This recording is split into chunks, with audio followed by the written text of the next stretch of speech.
नमस्कार मित्रों, देशवासियों, आपको सादर प्रणाम। आज एक खास विषय पर चर्चा के लिए बैठा हूँ। मैं राम महेश मिश्र, एक आध्यात्मिक और सामाजिक कार्यकर्ता हूँ देश का। विषय है इन दिनों जो हमारे प्रवासी श्रमिक सड़कों पर हैं, परेशान हैं। एक तो वह विषय, और दूसरा कोरोना के बाद का भारत कैसा हो, उसके लिए कैसे कमर कसनी पड़ेगी देशवासियों को। इन दो विषयों को समेकित करते हुए बात आरंभ कर रहा हूं। भाइयों बहनों, 2020 का श्रमिक दिवस यानी 1 मई 2020 अविस्मरणीय बन गया। पूरी दुनिया त्रस्त है कोरोना से, लॉकडाउन है, हाउस अरेस्ट अगर कहें तो अतिशयोक्ति नहीं होगी। पूरी दुनिया में लोग, भारत में भी समस्या है। हमारी केंद्र सरकार, राज्य सरकारें, समाज, हमारे डॉक्टर्स, पुलिस, नर्सेज, सफाई स्टाफ कोरोना योद्धा के रूप में आगे हैं और हर कोई बड़ी मेहनत कर रहा है, परिश्रम कर रहा है, संघर्ष कर रहा है, शहादत दे रहे हैं लोग। काबिले तारीफ है, प्रणाम करने योग्य हैं सभी के प्रयास। मोदी सरकार और सभी राज्य सरकारों को इसके लिए प्रणाम भी, नमन भी। देश में लॉकडाउन की इस विवशता के बीच लाखों श्रमिक अपने अपने घरों को जाने के लिए विवश हैं। मजबूरी है, कार्यस्थल पर फंसे हैं, सरकार प्रयास कर रही है वे घर जाएं। उधर कोरोना नियंत्रण में रहे, उसके लिए भी प्रयास जारी हैं। सड़कों पर जो तकलीफ़ें मजदूर और उनके परिवार उठा रहे हैं, उससे देश के हर व्यक्ति को भारी पीड़ा हो रही है। कई स्थानों पर पुलिस ने श्रमिकों को मारा भी है। जिन्होंने भारत को बनाया वे डंडे खा रहे हैं। जो द्रवित हृदय होते हैं उनको बड़ी पीड़ा होती है। एक द्रवित हृदय संत स्वामी जयकृष्ण दास जी ने तो अन्न छोड़ दिया है। वृंदावन के संत हैं। बुंदेलखंड क्षेत्र में वो गऊओं के लिए बहुत बड़ा काम कर रहे हैं। बिहार गए थे कोई काम से, वहाँ वो फंस गए और जो देश की पीड़ाएं उन्होंने सुनी, जानी, तो वह उपवास पर बैठ गए हैं। भोजन छोड़ दिया है, आज 7वां दिन है। उनके उपवास की सूचना पाकर उत्तर प्रदेश के अनेक स्थानों पर लोग साधना उपवास पर बैठ गए हैं। प्रयोजन है कि श्रमिकों को सकुशल उनके गांव जल्द से जल्द पहुंचाया जाए।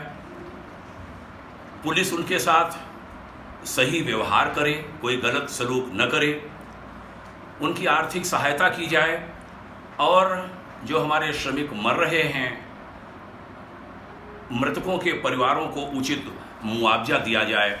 यह 4 प्रयोजन मुख्य रूप से हैं इस उपवास के। मेरा मन है उन जगहों की भी चर्चा करूं। कुछ ऐसे पुरुषों की भी, उनके चित्र हमारे पास आए हैं। स्वामी जयकृष्ण दास बक्सर बिहार के कटतर गांव के बाग में बैठे हैं। श्री रामचंद्र सिंह अध्यक्ष भारतीय किसान यूनियन लखनऊ में बैठे हैं। योगीराज पटेल अध्यक्ष पूर्वांचल किसान यूनियन बाराबंकी में बैठे हैं। श्री वीरेंद्र यादव आजमगढ़ में, श्री बीबी सिंह भारतीय किसान यूनियन के अमेठी में, श्री रमाकांत मिश्रा उर्फ वंशी विष्णु मिश्रा हरदोई में बैठे हैं, प्रहलाद नगरी में। रमेश सिसोदिया जी महासचिव यमुना रक्षक दल मथुरा में बैठे हैं। लता चौहान जी मथुरा में। श्री हरि जी महाराज प्रदेश सचिव यमुना रक्षक दल वनगांव में बैठे हैं।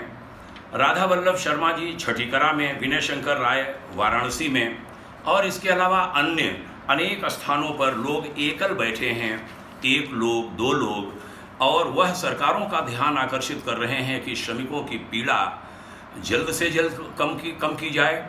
हृदय बहुत द्रवित है, परेशान है, दुखी हैं जब उनको मरते हुए हम सब देख रहे हैं।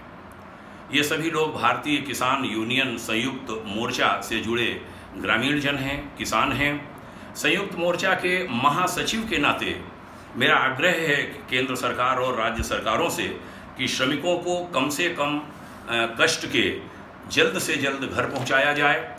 ये श्रमिक घरों में पहुंच जाएंगे, उसके बाद की जिम्मेदारियां और बड़ी होंगी उनकी जिम्मेदारियां, गुरुतर दायित्व, और वह होगा रोजगार का, क्योंकि रोजगार वह छोड़ कर आ रहे हैं। उत्तर प्रदेश सरकार सराहनीय काम कर रही है, उन्हें गांव में ही रोजगार देने की व्यवस्था बना रही है। माननीय योगी जी वास्तव में साधुवाद के पात्र हैं। अन्य राज्यों को भी उसकी व्यवस्था जल्द से जल्द बनानी होगी। एक ध्यान आकर्षित और करूंगा, भाग्योदय फाउंडेशन और भारतीय किसान यूनियन संयुक्त मोर्चा की ओर से सभी राज्य सरकारों से विनम्र आग्रह करूंगा कि जो हमारे मजदूर हैं, हमारे श्रमिक हैं, उनके लिए जो भी श्रमिक संस्थाएं हैं, जहां श्रमिक काम करते हैं, उनके लिए कुछ % टैक्स वसूला जाता है अनिवार्य रूप से।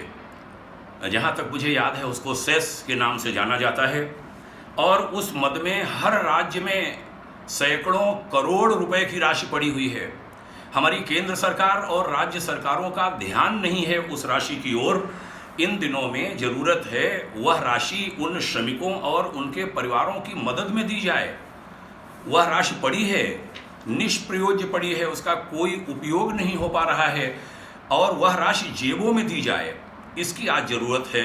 बाद में जो प्रयास होंगे MSME के तहत कुटीर उद्योगों का जाल, माननीय प्रधानमंत्री जी ने शायद 3 लाख करोड़ रुपए उसके लिए दिया है, सराहनीय है, बहुत अच्छा काम होगा। बस वह वास्तव में पात्र व्यक्तियों तक पहुँचे, लेकिन इस बीच उनकी जेब में पैसा दिया जा सकता है। जो श्रमिकों के लिए पैसा काटा जाता है वो श्रमिकों का पैसा है, और वह श्रमिकों के आड़े समय के लिए दिया जाता है, और वह पैसा पड़ा है, सभी राज्यों में पड़ा है। उसको कृपा कर प्रधानमंत्री जी उसके लिए डायरेक्टिव जारी करें। सभी मुख्यमंत्री गण से हमारी प्रार्थना है कि आपका संज्ञान नहीं होगा, इसको अपने संज्ञान में लें और सेस की अधिकतम राशि अपने अपने प्रांत के मजदूरों को जल्द से जल्द दें। यह हमारा निवेदन। यह तो हुई मजदूरों को कष्ट से निकालने की बात, और दूसरी है जो भावी महाभारत होगा, हमारे कोरोना के बाद का भारत कैसा होगा, इस पर अभी से चिंता करनी होगी। इसकी चिंता राष्ट्र के हर दूरदर्शी और समझदार व्यक्ति को अभी से आरंभ कर देनी चाहिए। भावी भारत की पुनर्संरचना, और यह केवल सरकारों के भरोसे बैठने से नहीं बनेगा, उसके लिए समाज को आगे आना पड़ेगा। समाज आगे और सरकार पीछे चले, किसी भी प्रगतिशील देश की पहचान यही होती है। लेकिन जहां सत्ता आगे चलती है, सरकार आगे चलती है, समाज पीछे चलता है, वहां विनाश होता है, उस देश का पतन होता है। हमारे देश को इससे बचना चाहिए।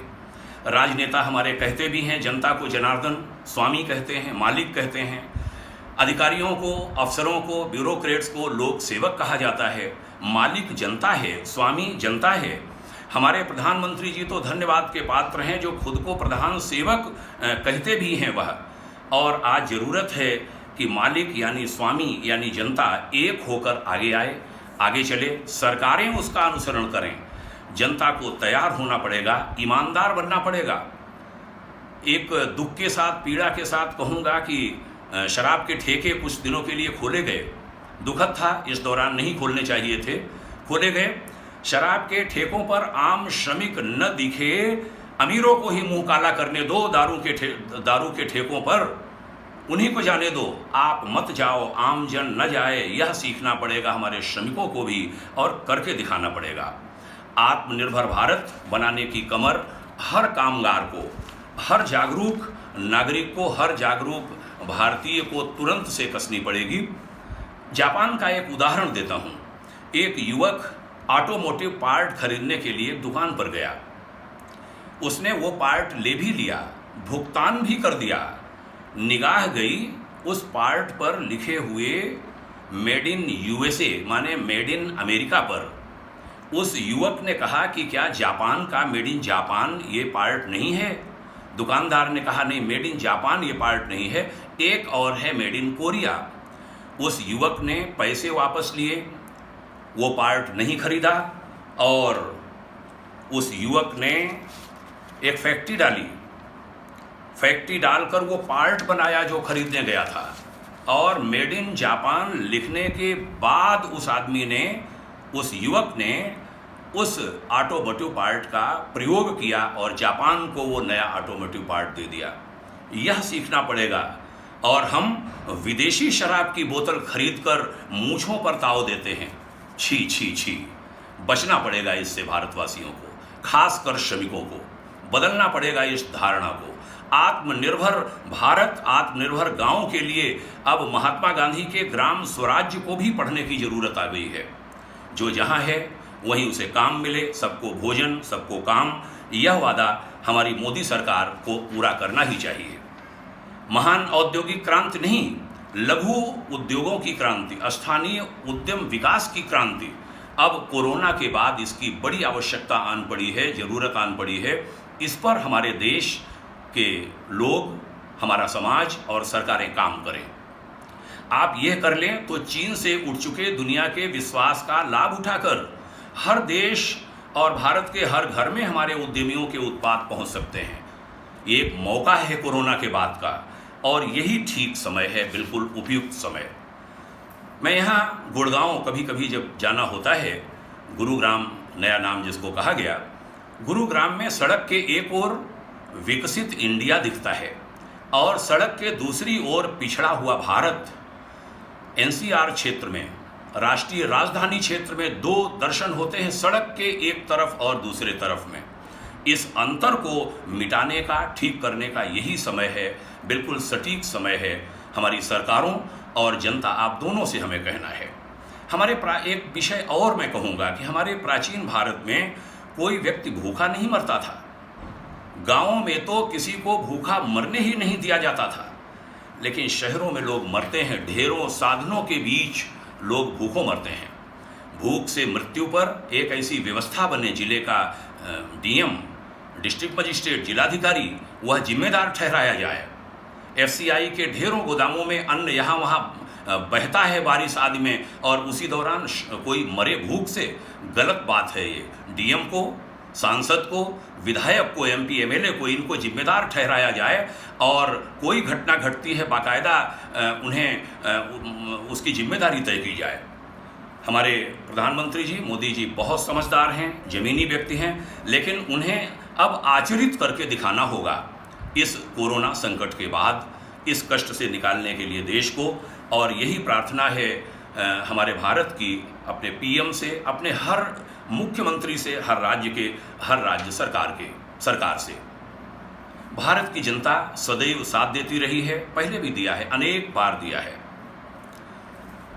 बचपन में हम लोग छोटे थे, उस समय लाल बहादुर शास्त्री जी, हमारे दूसरे प्रधानमंत्री, उनके आह्वान पर माताओं ने अपनी दो चीज़ें सौंप दी थी प्रधानमंत्री की अपील पर। पहला बेटा और दूसरा जेवर, दोनों बड़ी प्रिय चीज़ें होती हैं एक माता के लिए, लेकिन उसने दी थी, तब भी दी थी, आज भी देना चाहती है, लेकिन तब जब सच्चे और सही लोग, शास्त्री जी जैसे लोग सामने आवें, वैसे नेता आवें और वैसे अधिकारी आवें। हमारा आह्वान है भारत की सामाजिक आध्यात्मिक संस्थाएं आगे आवें, सभी संस्थाओं द्वारा एक जन दबाव बनाया जाए, सही दिशा में, राइट डायरेक्शन में हमारा देश जाए। इसके लिए आज जैसी समस्याएं ना आवें, श्रमिक सड़कों पर न भटकें। आह्वान है उनका जो अपने आप को जिंदा समझते हैं, जो आहार, निद्रा, भय और मैथुन में ही नहीं फंसे हैं, जो प्रॉपर्टी बनाकर अमर नहीं हो जाना चाहते, जो चिंतनशील हैं, लेखक हैं, कर्मवीर हैं, दयालु हैं, धनपति हैं, वे सब आगे आएं अपने देश के लिए। हमारे किसान, हमारे युवक, खासकर ग्रामीण युवक और युवतियां जागरूकता के साथ राष्ट्र चिंतन करें, राष्ट्र आराधना को ही ईश्वर भक्ति मान लें कुछ वर्षों के लिए। कभी स्वामी विवेकानंद ने यह अपील की थी। आज मैं निवेदन करता हूं, एक छोटे से भारतवासी, छोटे से एक नागरिक के रूप में आज उसकी ज़रूरत आन पड़ी है। राष्ट्र आराधन के लिए सक्षम लोग आगे आएं, वो चाहे धर्मतंत्र में बैठे हों, चाहे अर्थ जगत से जुड़े हों, चाहे मनीषा जगत के लोग हों, या राजनीति से जुड़े लोग हों, सब इसके लिए आगे आवें। समर्थ संस्थाएं आगे आवें।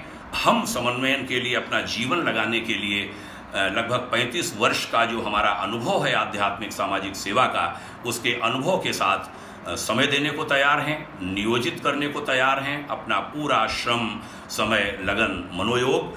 और भाग्योदय फाउंडेशन जहां ज़रूरत होगी सभी को एक सूत्र में बांधने के लिए तत्पर है, अपनी गिलहरी भूमिका के साथ, बिना किसी लोभ लालच के, पूरी देशभक्ति के साथ, निर्बलों की पीड़ा को अपनी पीड़ा मानते हुए, बनाते हुए। ये हमारा संकल्प है। और बहुत सारी संस्थाएं उनसे हमने संपर्क किया है। सब संस्थाएं साथ मिलकर काम करना चाहती हैं। एक साथ आने की ज़रूरत है, संघबद्ध होने की ज़रूरत है। जो सज्जन शक्तियां हैं उनके एकीकरण की आवश्यकता है, उनके सहगमन की आवश्यकता है। और इससे खास समय अब और कोई नहीं आने वाला जब देश संकट में है, हमारी सरकारें लड़ रही हैं, समाज लड़ रहा है और हमारे आम जनता उससे संघर्ष कर रही है। सभी आगे आएं। आइए हम सब कोरोना के बाद के भारत की चिंता अभी से करें, कोरोना को परास्त करें, हमारा देश स्वस्थ बने, स्वच्छ बने, सबल बने, समर्थ बने। एक बात अंत में और, आज ही समाचार मिला WHO यानी विश्व स्वास्थ्य संगठन ने हमारे स्वास्थ्य मंत्री डॉक्टर हर्षवर्धन जी को कार्यकारी अध्यक्ष नामित किया है। भारत के हेल्थ मिनिस्टर को, हमारे प्राइम मिनिस्टर साहब को, अपने सम्माननीय राष्ट्रपति जी को, उपराष्ट्रपति जी को और हमारी कैबिनेट को, हमारे देश की जनता को इसकी हार्दिक बधाइयाँ और आपको सबको बधाई। जय हिंद, जय भारत, ओम शांति।